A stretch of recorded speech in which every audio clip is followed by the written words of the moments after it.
Why do people hire photographers, videographers, filmmakers, or any other creative? Well, I can only speak from my 14 years of experience in this industry, and showing you my path is the only way I can really help you on your journey. I'm Jordan Lee Garbett, a video director and photographer, and I've shot for brands like Adidas, Amazon, and Neutrogena. This video will help you in 3 ways. 1. Reframe in your mind why you aren't getting booked. 2. Change the way you market your services. Or 3. Confirm what you're doing is correct, and it's only a matter of time before success finds you. Let's explore some theory and then just see how it translates into the real world. This outline works for any creative going B2B, B2C, and I only work in commercial advertising, so that's the space we're going to explore. Just FYI, when you work in advertising, 95% of the time, you get hired through ad agencies or production companies. On bigger shoots, say like 15 plus people, it will always be through production companies. Direct-to-client jobs happen few and far between, but if you know what you're doing, that's where you can make the most money. While I've been building my online course, The Photographer's Video System, and hiring creatives for my own productions, you really start to understand the other side of the coin. Did we cheat that enough? Sure. In your head, you know that you can shoot whatever a client requires. Be it headshots, cars, sport, makeup, real estate, whatever. But it's really all about what you can prove. I'm sure you've heard the saying or have seen the meme. How many photographers does it take to change a light bulb? 50. One to do it, and the other 49 saying, I could have done that. Businesses know that they're going to spend hundreds of thousands or millions of dollars on the videos or images you create on paid advertising. Be it billboards, social ads, magazine covers, those even exist, but you get it. They're going to spend money on whatever you create so that their audience and their customers know what they're doing, know what they're making, know about the product, know about all the benefits, all of that. They're paying money to put it in front of their eyes. That's how marketing works. If you don't know, surely people know this. For our client, it's about successfully bringing the next campaign of their ad agency and business to life and mitigating risk. Pay attention because this is important. And I'm going to say this one last time. Mitigating risk. The people who hire you are held accountable to their client or boss.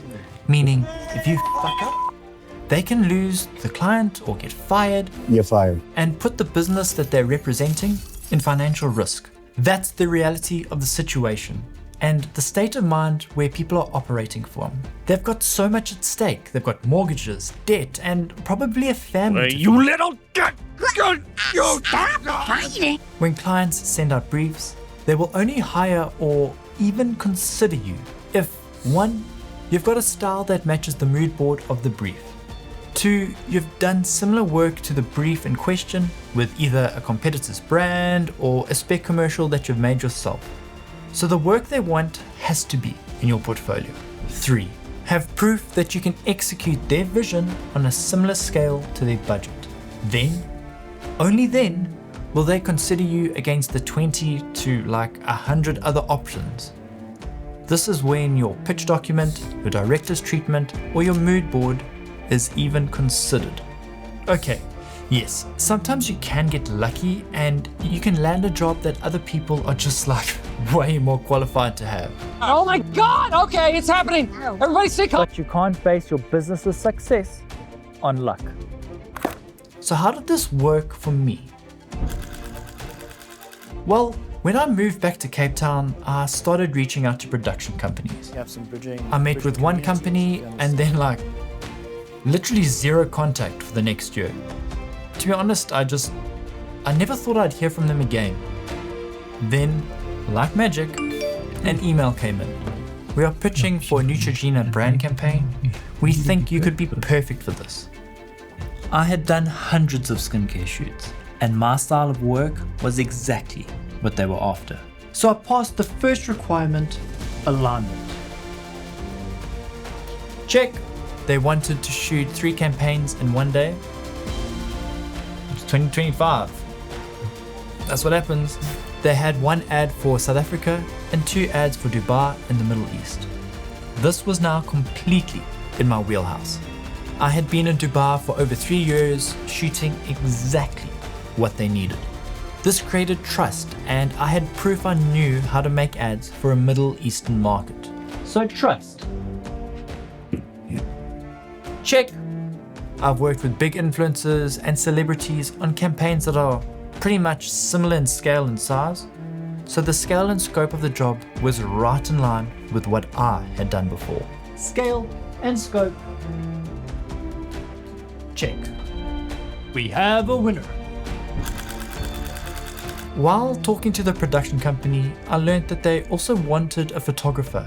Oh, you guys are still looking for a photographer? You know I do both, right? At a high level and streamline this process so we can get everything done in one day. And what this showed them was value. I solved their problems and I upsold myself, putting more money in my pocket. And please remember this, more responsibilities equals more money. And just like with every good story, I booked the job. Of course I did, otherwise I wouldn't be telling you the story. After the shoot, the head producer came up to me and told me we had gone through about 30 to 40 different directors. And when they saw your work from Dubai, just the whole energy in the room just shifted because you fitted the brief perfectly. The commercial ended up airing during the halftime break at the Rugby World Cup final, which the mighty Springboks, my South African team, became back-to-back world champions and arguably the best team to ever play the game. The ad was also renewed for another year, which only proves that they are making money with what I created. So let's put this all together and let me give you something that's actionable and tangible. Number 1. Build a portfolio of work around the style of work you want to create.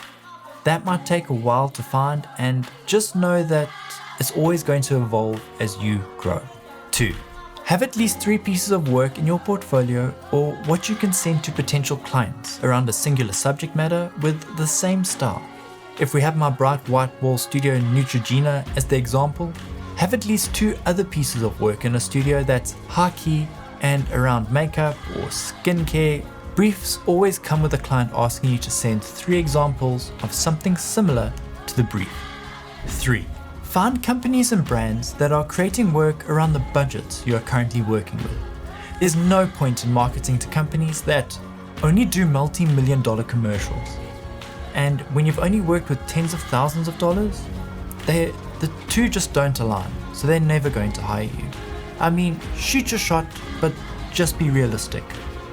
Like, you might be ready in 10 or 12 years, and if you keep reminding them every 2 or 3 months about your growth, what you're doing, and your latest project, then it just might pay off. But play the long game. Visibility is the oxygen to opportunity. I've learned this the hard way, so don't be me.